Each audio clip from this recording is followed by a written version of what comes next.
Okay, so we're here on Friday. Next week is Thanksgiving Thursday, so we're taking the in-person class in Mountain View off.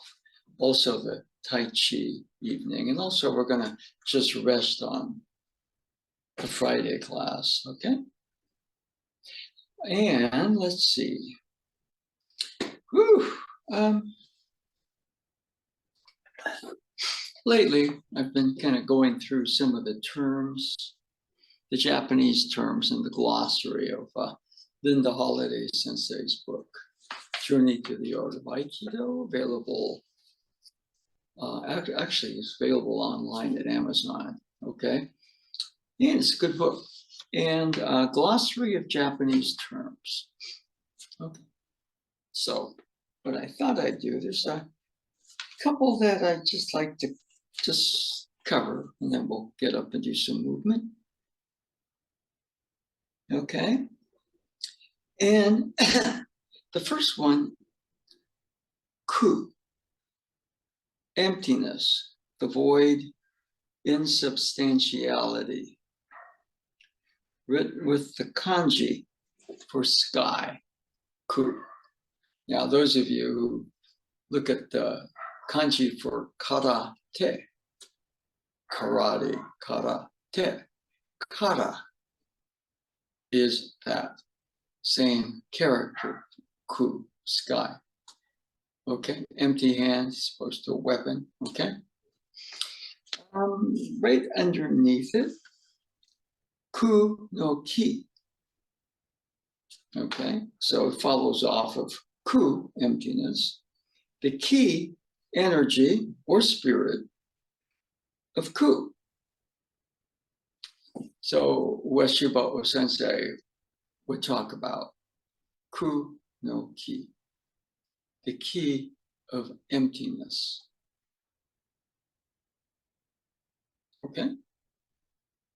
And so we're going to move on. And a related term.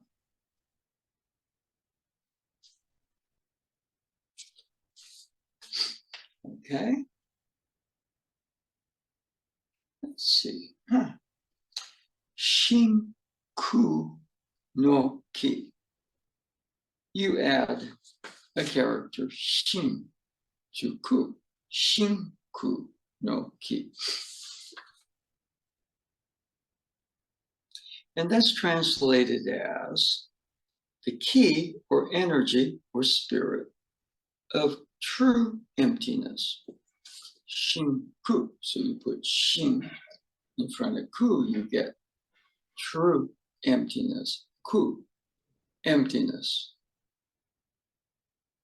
Shin ku, true emptiness.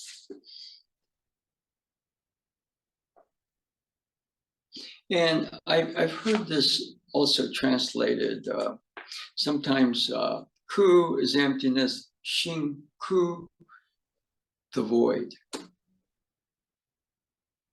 Okay? So, those are a couple of terms. I like to go through this sometime and go, oh, okay, what would start a good discussion? Let's see. Anything you might want to offer or question on those terms? I'm not really sure what the key of emptiness is. Everything's key. Right, but of emptiness. Right? Well, there's a key of this and the key of that. Remember, you put something in front of key, and key amplifies that. You put bio in front of key, and you're sick. You put again in front of key, you're healthy. So you put, let's just say, ku, no. It turns, no is a connector, it turns ku into like an adjective. Emptiness, ki. So everything comes out of key. So whatever it is, the state of emptiness, there's a key for it. Okay? So yeah. And then you go to the other term, shinku. Not just emptiness, but true emptiness.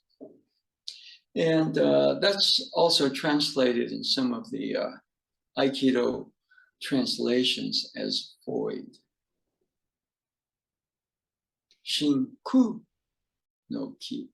The key, not just of emptiness, but of true emptiness. Okay?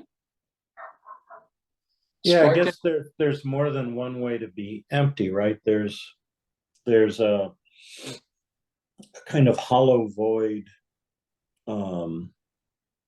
dissociation, which is a negative thing, and then there's the kind of emptiness that you try to get to in Zen and other things like that. I would put it a different way. There's empty, and there's emptiness. I think a lot of what you're describing as a negative is not emptiness, it's empty. I feel empty, not a good feeling. Okay? Does that make any sense at all? Yeah, that, I mean, the labels are the labels, but it's good to differentiate between them. Okay. So, emptiness as opposed to empty.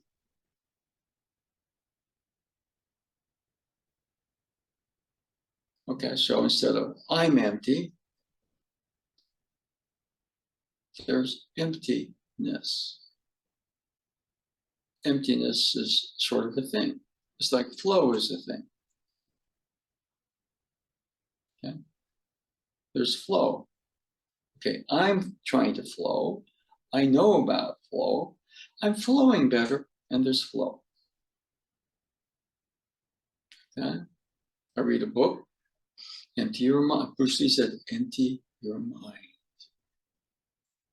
What is he talking about? I.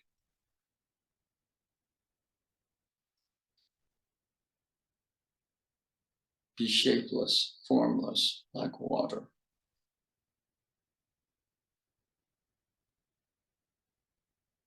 There's emptiness. Okay? And then there's that big jump from emptiness to true emptiness.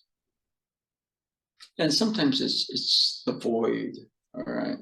It seems to take you back to the empty, but that's all these things are, the words are important, and they, after a while, obscure because we categorize. The mind gets kind of intelligent in a certain way, or smart in a certain area where there's emptiness. Emptiness is your own thing. I mean, no sense says word spirit. Spirit. I have more spirit. I'm reading about spirit. I know about spirit. Spirit. So a lot of things are that way. And let's.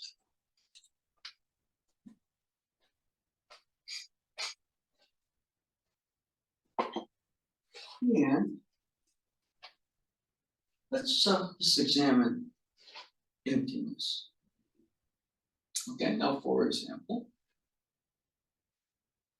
we have a 30 movement set. I know movement number 1, movement number 2, movement number 3, movement number 4, movement number 5, movement number 6, movement number 7, movement number 8, movement number 9, movement number 10. Okay? And I categorize the movement. But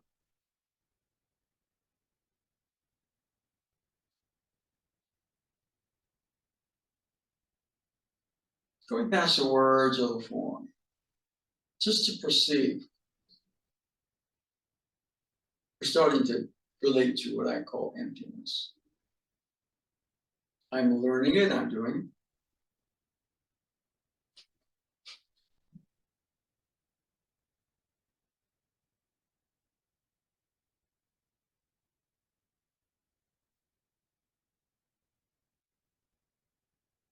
And in that, there's a shift.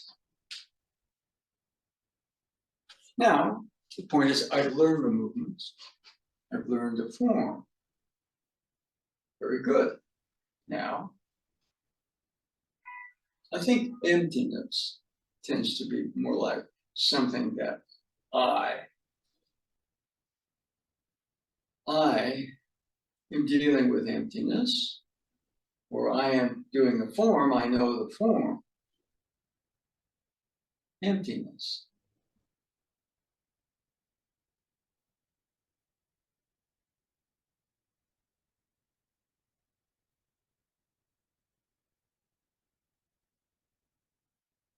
Okay. So one of the stumbling blocks to emptiness is I know. Anything? Yeah, I think, you just reminded me. My 8-year-old has a tendency to say, I know, when I'm trying to tell him something that he needs to be doing, even though he's not doing it. He knows, but he's not doing it.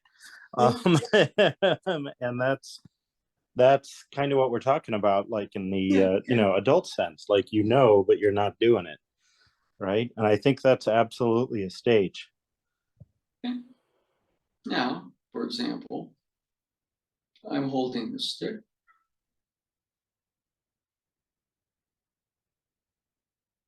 There are 3 different grips there.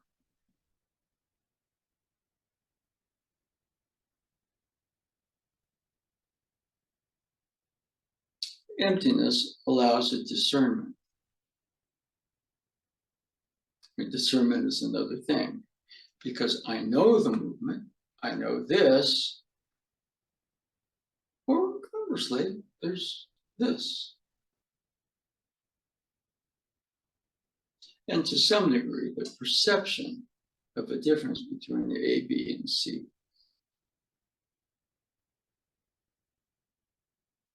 Or conversely, oh, I see that grip is da-da, da-da, da-da, but there's the grip.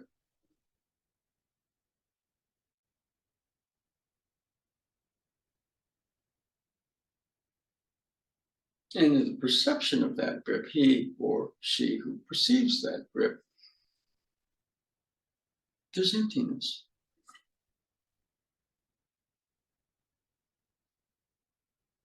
Okay. I remember when Linda Holiday Sensei and I went to Japan, and we first got there, Hikizuchi Sensei would teach us things like,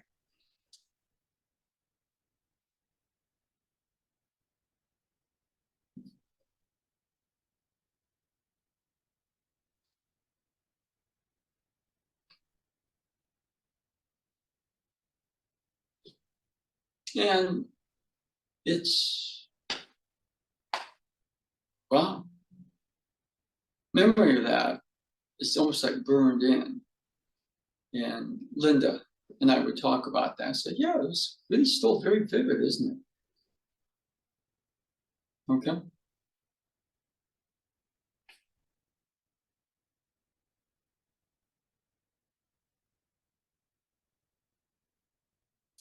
Yeah, I'm learning it. We try it. I'm learning it a little better. The perception of,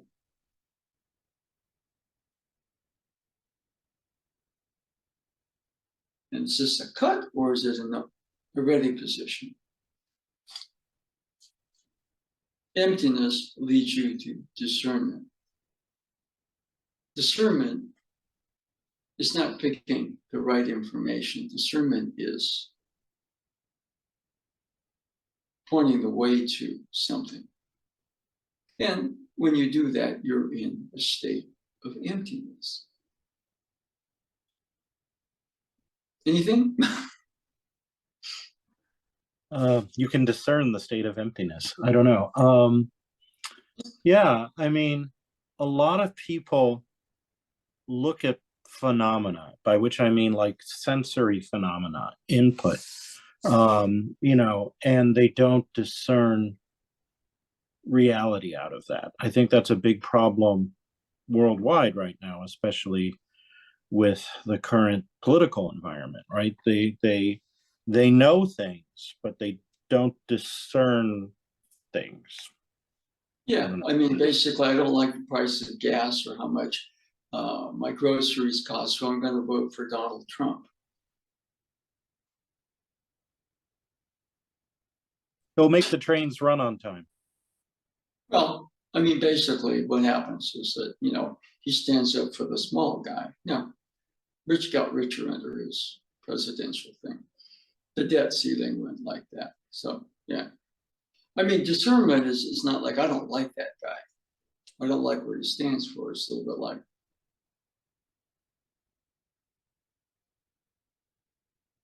you kind of see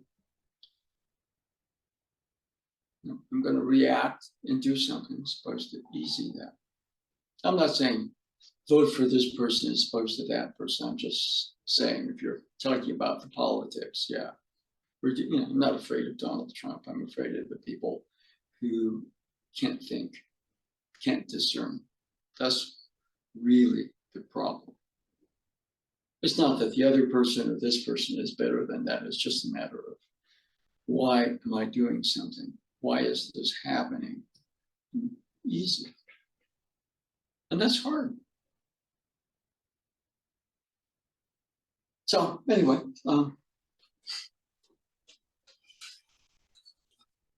what other things, for example?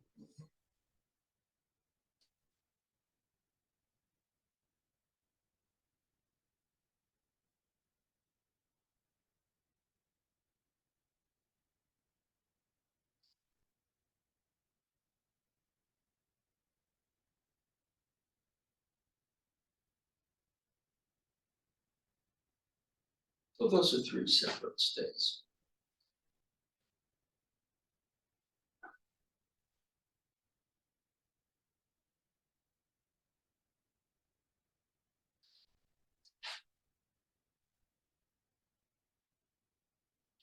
So what I'm not talking about is A, B, or C. I'm talking about the ability to perceive, which to some degree means you're in a state of emptiness to some degree.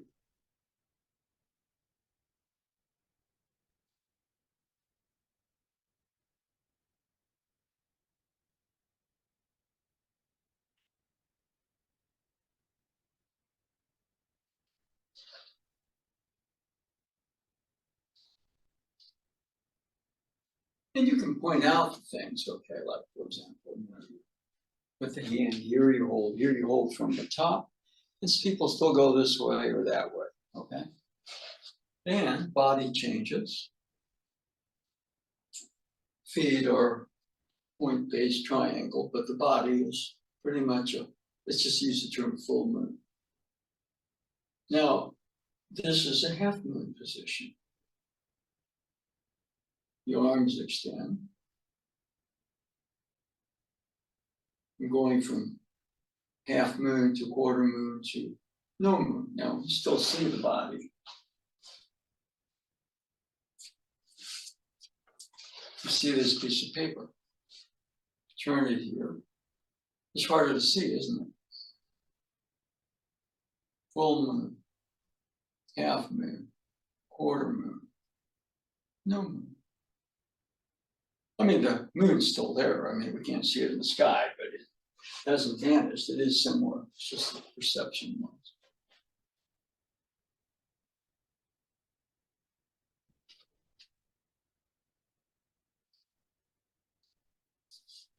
Vertical eyes.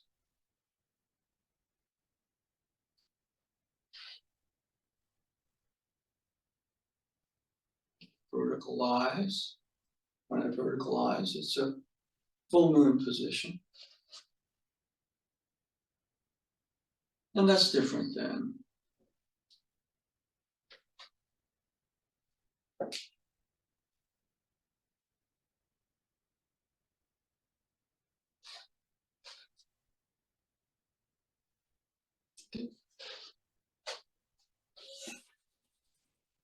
So, for example, that's the first set of 10 movements. There's a lot there. I'm learning the movements. Okay. But then people get caught up in, I learned the movement, I know it better, ta-da. But there's a state, call it emptiness, where the movements just are.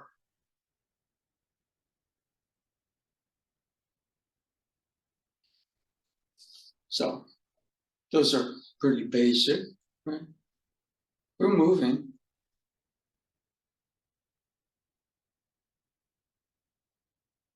Okay. The emptiness, after a while, is its own thing.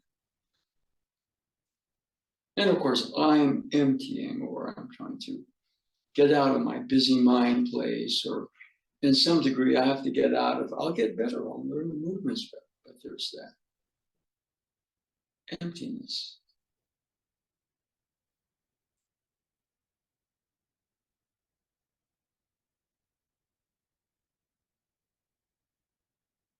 Anyway, anything?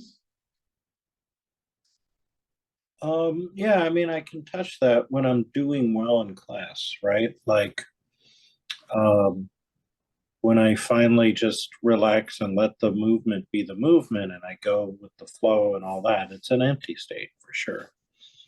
You know, I'm just sort of along for the ride, noticing where my body's going, where my partner's body's going, where the room is. And it's like kind of like when you're in a dream and you're not in a body and you're just kind of a third person observer. You know, I'm in my body, but it's not like I'm going to do this, I'm going to do that kind of thing. Again, there's empty and there's emptiness. Okay. So now, for example,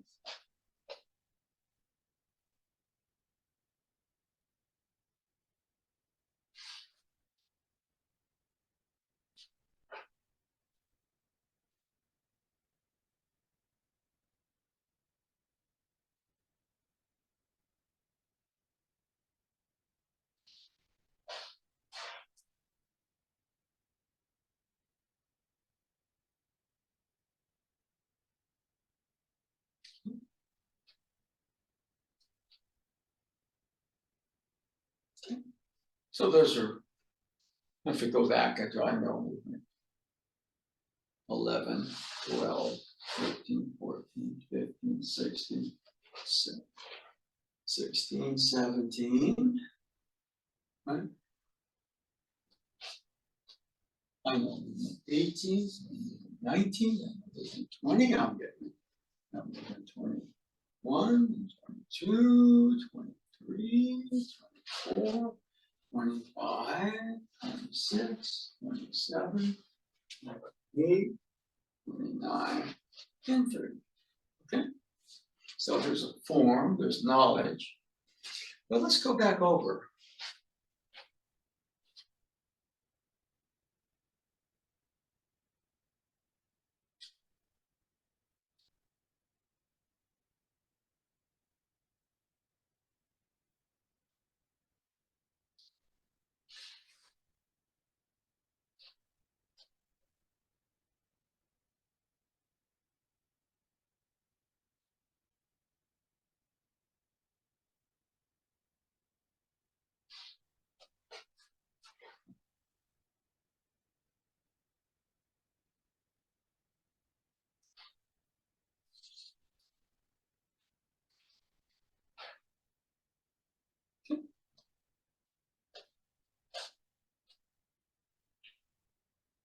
Emptiness.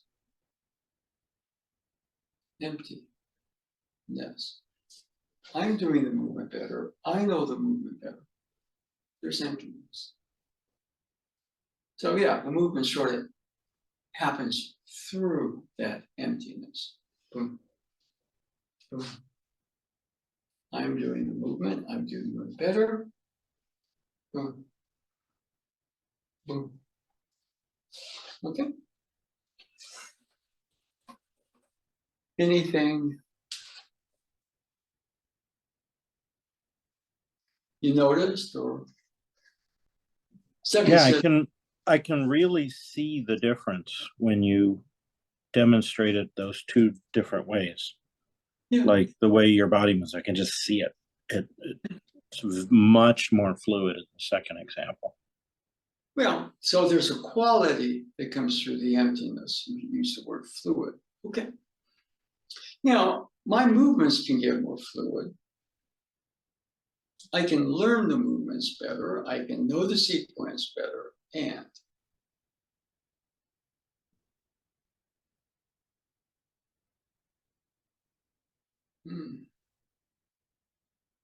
okay. So there's a, almost a disclaimer, Bruce Lee actually put it very well. He said there's no form, and he called that ignorance. And there's no form, which he called transcendence.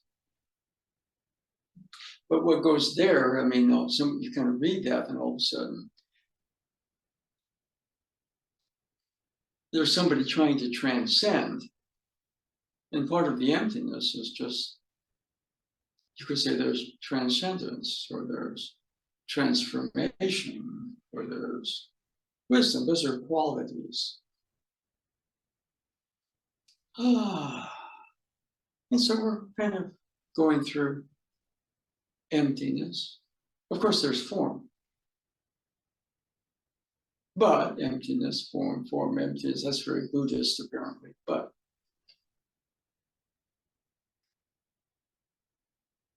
the amount of attention, see, it's not that I'm paying more attention, it's just all of a sudden the attention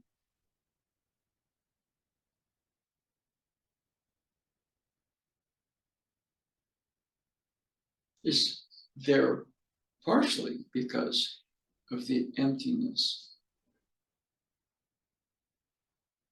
And I catch myself getting too busy about out there. Easy there.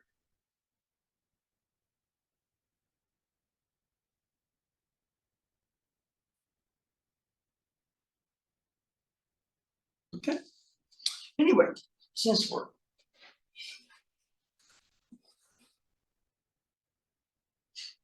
And we can go through.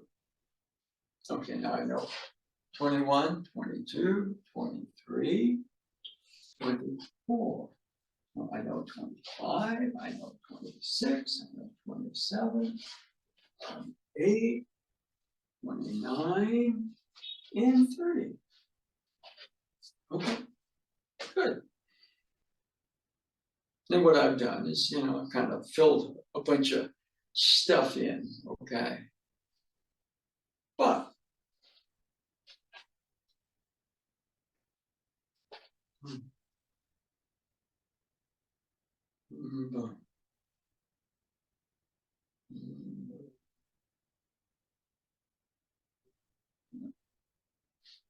verticalize.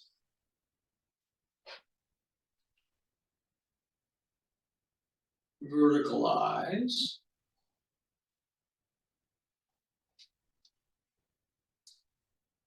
Verticalize.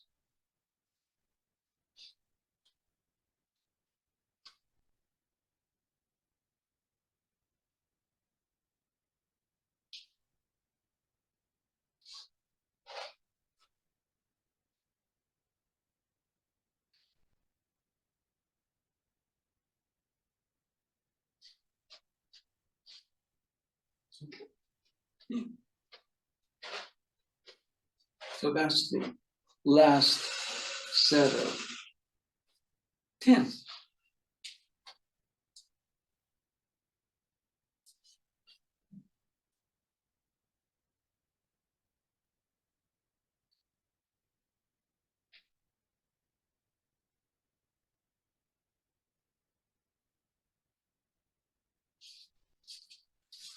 In a hurry to get somewhere. the there you're getting to is in that emptiness. Okay? Anything? Nothing additional this time. I was just watching how you did the moves. All right. Yeah. After a bit, the emptiness is very tangible. It's kind of its own thing. I'm going to visit emptiness. I'll do concentrate emptiness to do the movement better, of course, but easy there.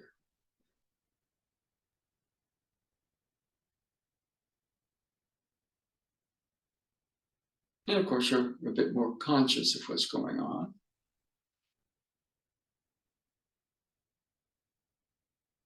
You can't be in that emptiness, or that emptiness is blocked when there's tension or confusion.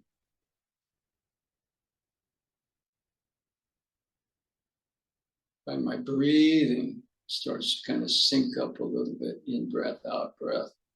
And it goes, I don't stop breathing, but it goes towards what I call breath.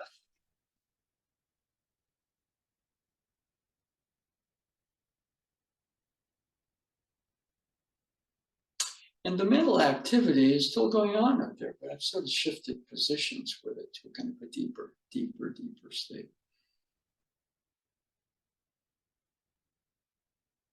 My vision is kind of more wide angle, call it soft eyes. Okay, now I get it, I'm supposed to meditate. You can meditate on emptiness, it's just the thing is emptiness is kind of its own thing.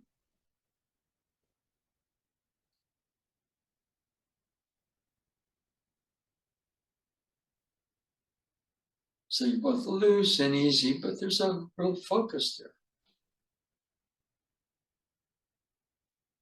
And again, I start to learn things about the state as opposed to just being easy. And the way Bruce Lee put it, I think is very good. He says, I do not experience. I am experience. And to some degree, if you kind of put that into what we're doing, I do not study or know about emptiness. I am the experience, which means to some degree, with a little bit of practice, I am that emptiness. Boom, we can move.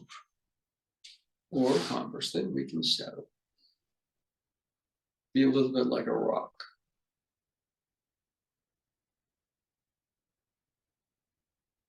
You can be in a very quick state of breeze, movement, or conversely.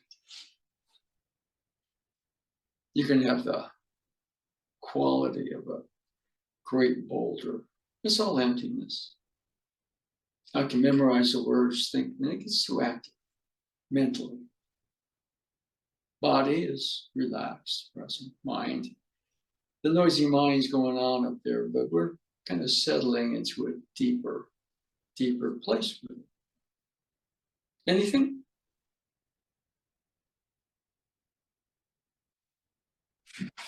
Yeah, I mean, I can always tell when I'm moving smoothly, right? Yeah. I mean, it just feels like a path opens up and it just moves, right? Yeah. And Okay. Yeah. it can go from a state of totally like, I'm completely blocked out. I can't move my hand or whatever is being held, and I can't do anything. And it goes from there to, oh, just recenter and whatever. And then suddenly the flow, the movement happens on its own. It's very Yeah. At some level, I mean, you can say flow is its own thing too. I know about flow. I'm trying to flow better. My flow is better, and there's flow. Doesn't mean that I'm not doing a movement, but okay, now we're going to put the hand here, go here, we're going to do that. And those are details, but kind of in that state of being empty or whatever it is, details kind of, you see them differently. Right?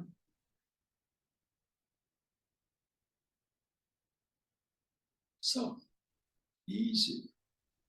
Okay.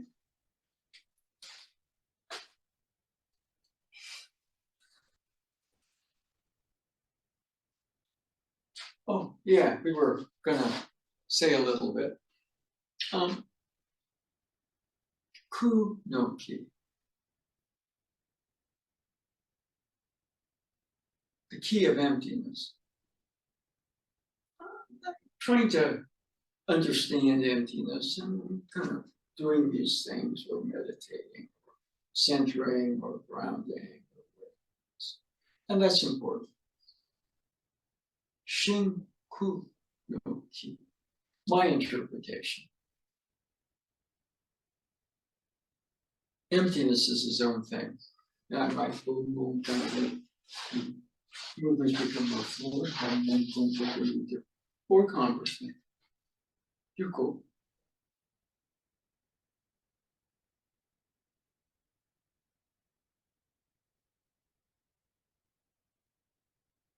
So again, I get into this thing where I know more about emptiness. I'm feeling emptiness a bit more. The way Bruce Lee put it again, I do not experience. I am the experience. Or conversely, there's emptiness, and I'm starting to be more empty and tap it a bit easy. To some degree, we are that emptiness. The other thing is, I become empty. Yeah, the way Bruce Lee put it, becoming is a denial of being. Since you don't become free, you simply are free. You don't come into alignment with the emptiness. You simply are in alignment with that. You are the experience. But that's where you get that with just groups. For that reason, that reason, that reason. But I got to learn that, yeah, okay. Certain amount, but you sort out what you need to do, and you start to eliminate what you don't need to do. So it takes a little bit of practice, but you're moving towards that emptiness. Because you see ku, emptiness, but you're into what we call true emptiness. We're going in that direction. That would be my guess about the, and all this stuff as you kind of hang out a bit more and deepen your experience with them, the words change. Doesn't mean the words aren't right, they're right for that time. Okay?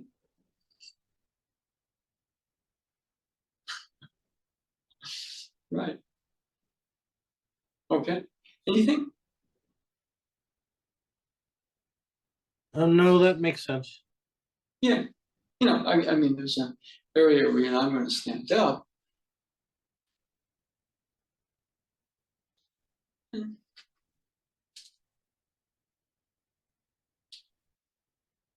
I'm going to focus on my center. For me, the emptiness is a place where instead of focusing on the center, you become the center.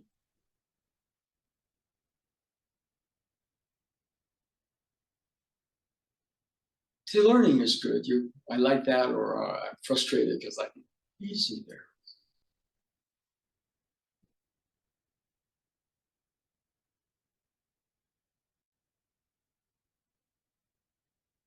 Okay, so anyway, that's my read a little bit. If you were to go over those two terms, ku, emptiness, shin ku. And everything is key, therefore there's the key of empty, and there's the key of true emptiness. So I think the latter is when the emptiness is its own thing, sort of. I mean, it's like there's always emptiness is going on when I'm not easy. I may spend some time in ku, emptiness, on the way, hopefully, to shin ku, true emptiness. So these again are words. You can fall in love with them. You can have debates about them. Okay? And, two scholars debating this or that is an interesting discussion. But you kind of,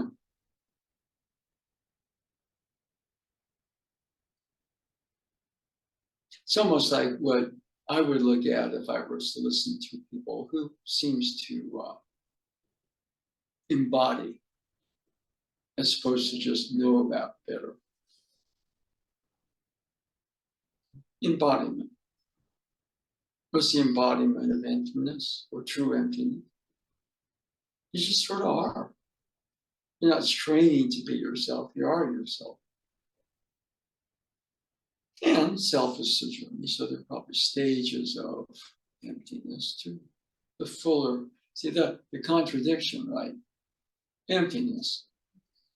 What do you want? A fullness of that emptiness. Okay. Yeah, no, it's sort of fullness of that emptiness. Fullness of the emptiness. Fullness of the emptiness. See, things start to get fascinating, get hectic there, but it makes sense to itself. That emptiness pervades all those movements. In fact, it sort of, in an own way, allows that part of me to organize and connect much more than I'm trying to do it. Okay? Anything? Nothing substantive to add. I like fullness of the emptiness. What do you want? You want a fullness of that emptiness, right? Is that a contradiction? Sort of. It's a paradox. Okay, I'm sort of getting empty. What do I want? I'm still staring around and kind of a little nervous here. Yeah, okay. There's emptiness. No, more fullness of that emptiness. So be easy. Relax. I can't be in that state if things are tense. So check your jaw. It's locked. My forehead is kind of tense. Easy. And then all of a sudden my heartbeat goes like that. My breathing starts to get very shallow. Easy there. And it's kind of an immerse effect. Now I'm immersing in emptiness. The fullness of the emptiness and more of a transparency of I. Okay, so those are just things that I play around with a little bit when I have the inclination to. Anything?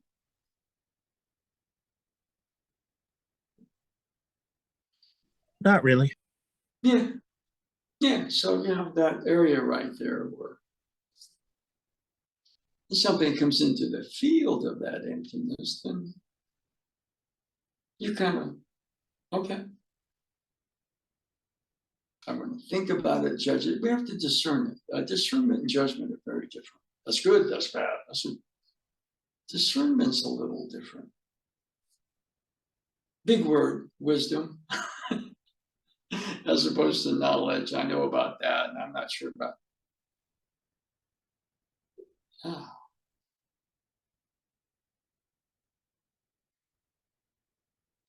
And that's a challenging place to sort of hang out because there's all this activity and everything. But on the other hand, the emptiness doesn't negate the activity at all. It's just, I'm caught up in this, I'm reacting to that, I'm kind of too busy with this or that, just easy there.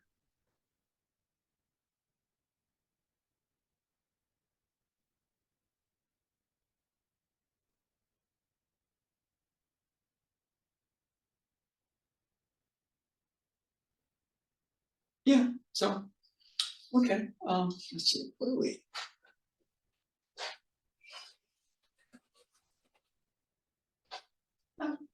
For example,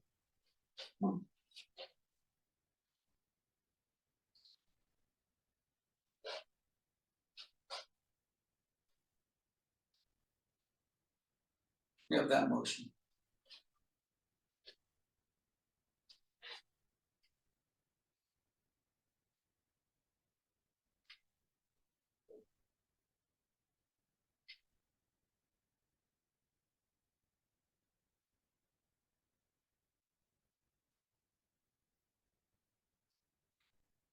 Now that one from the first one, so much noise there.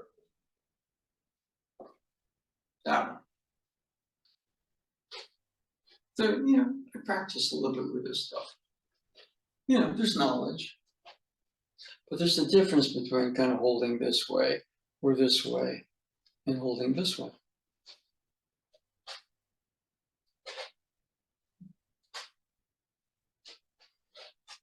And there's a difference between that motion and that motion.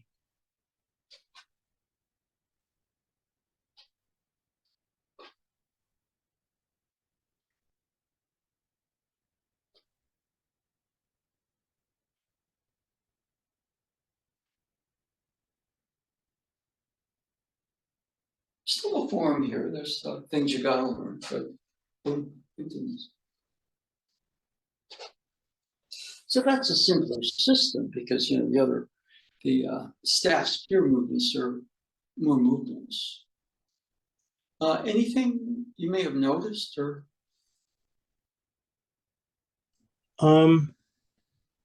Not just the integration of all the things into the movement. Okay.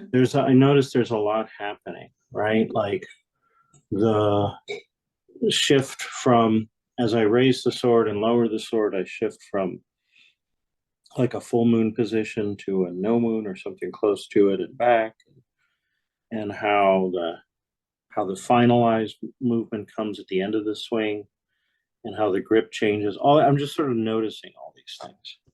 Yeah. Okay. Good.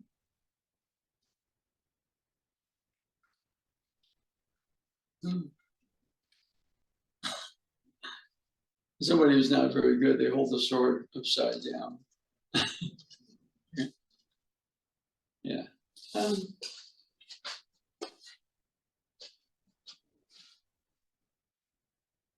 I use this kind of you can use this both as a sword and also staff spear movement. Kind of like it because if you kind of look at it, you can feel it's triangular. Okay, it's triangular.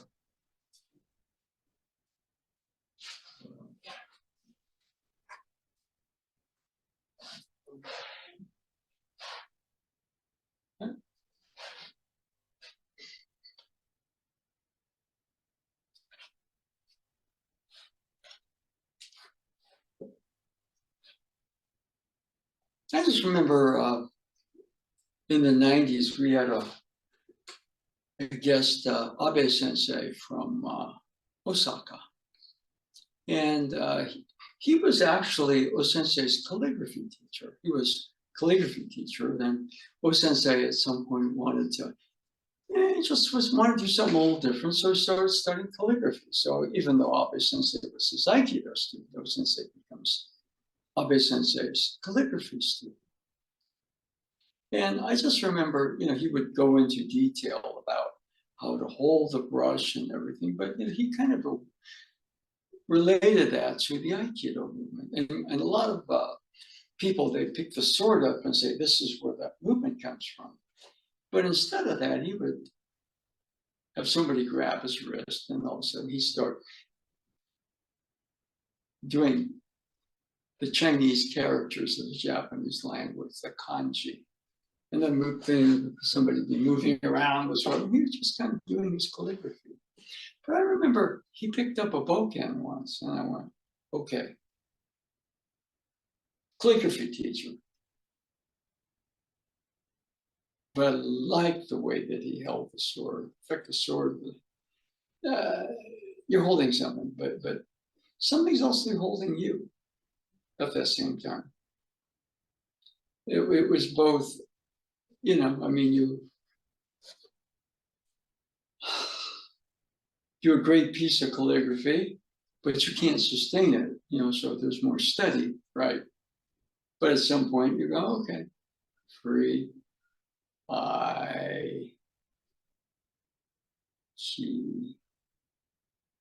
my calligraphy, by the way, is horrible. So, we'll forget that one for a bit. But Abe Sensei would talk about the contact point of the brush to the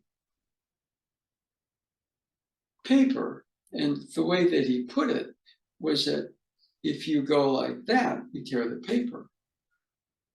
In fact, the way he looked at it was when you touch it there, if you go and breathe out, you tear the paper. Now, if you hold your breath, it's too tense, doesn't flow. And so he was very much into teaching Aikido through the movement of the brush. And again, what he's talking about is you don't not breathe, but instead of which tears the paper, you.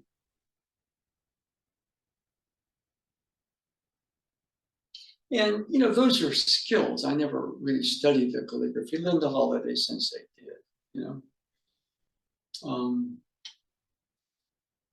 But there's something about what you perceive. More important for me to be in a state of emptiness when he's talking about the calligraphy and seeing him hold the sword.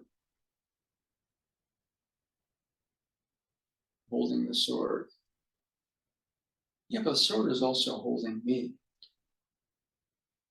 That's kind of a segue into some level of, you know, the emptiness place. Okay. Any comments or? No, I find the calligraphy interaction really interesting. Yeah. Yeah, the Edo Sensei would all of a sudden go from being the Aikido master to being a calligraphy student with one of his students. So it's a little bit of a role reversal. In fact, you know, the calligraphy that we have, the Aikido, that we had at the old, well, at house at the old place, we had it in Japantown. Abe Sensei, we were building a shrine in that old dojo, and he said, oh, if you will make it the centerpiece of your shrine, I'll give you one of my O-sensei calligraphy pieces. And so we said, wow. And I said, okay. So he came the next year. He brought that. We had it kind of like mounted. Actually, we had it, put enclosed in glass and everything. And we brought it when we moved from Japantown to the Martha Street location. What happened is during the pandemic, Ono Sensei had given us a statue of O Sensei, a little tiny one. And I went there one day, you know, during the pandemic when nobody was around, and somebody had taken it. It's missing. So I was thinking, oh my God, what if somebody decides they're going to take the O Sensei calligraphy? So I called Linda Holiday Sensei and says, I got this problem because we've had, you know, a theft, you know, and I'm really concerned that, you know, maybe somebody's going to come in and steal the calligraphy, the O Sensei calligraphy. So would you watch it for us until we get our new dojo built, which we're still kind of waiting on, by the way. So it's with Linda Sensei at her dojo in Santa Cruz. And we finally can move in, which hopefully will happen before the end of the year. Supply chain issues, stuff with PG&E, some stuff that the city has to sign off on. So, you know, there's some stuff there, but, you know, we're going to get that calligraphy. We're going to put it there. It's going to be in the new location. But that's, in fact, what I found out was one of Abe Sensei's best students came through, and I had lunch with him. And he said, oh, you know, after he gave you that piece of calligraphy, Abe Sensei had a whole bunch of O Sensei's calligraphy in his attic, and the house burned down. So we somehow got that before the other calligraphy was destroyed. So, you know, it was a point where sometimes you get the universe kind of looks after you. Says, you want it? Okay, and then all of a sudden, something bad happens to the rest of the calligraphy. So that's something there. But Abe Sensei, when he was doing that, but if somebody grabs your wrist, you're going to go this way or that, or click. It's like the calligraphy. And like if you go like this, you're going to tear the paper, but you go like that. And sometimes you just find somebody who loses their way. I was watching the Golden State Warriors, and a bunch of their shooters just can't make a shot anymore, at least for now. I mean, I think they'll eventually come back. But that's what happens when you start to react to us out and start to.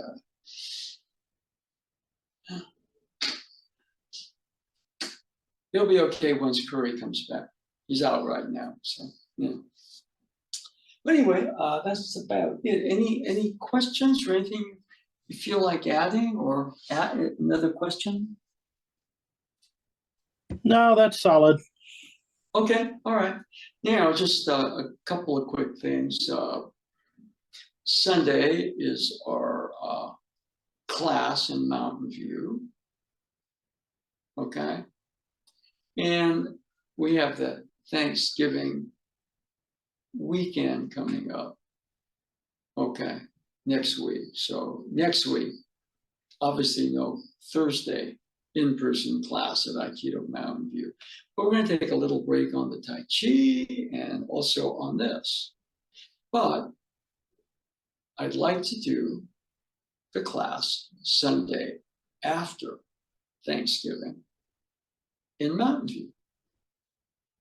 Okay, so that's kind of a schedule. I'll have to post it. Okay, anything before we go? No, Sensei, I'll see you on Sunday. Yeah, okay. And hopefully we're both a little better with true emptiness by then, huh? Yeah. Okay. All right. Well, thank you.